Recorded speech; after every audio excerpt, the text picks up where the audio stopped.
Hello guys, in this video I'm going to show you where to see your payments in the Airbnb application. The first thing you need to do is enter the app. After you have done that and you are in the home page, you should look down below and in the right corner you will find the profile option. Press on it. And here you should scroll down a little bit and under the settings category you should select the third option, which is payments and payouts, and here you should select the second option, which is your payments. And you can see here that all of your payments will appear in this list.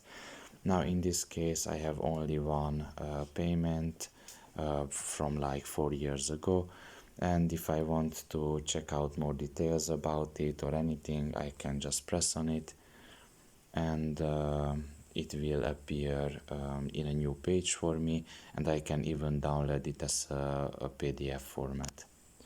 So yeah, this is all about it. I hope this video was helpful to you. Thank you for listening and see you next time. Bye bye.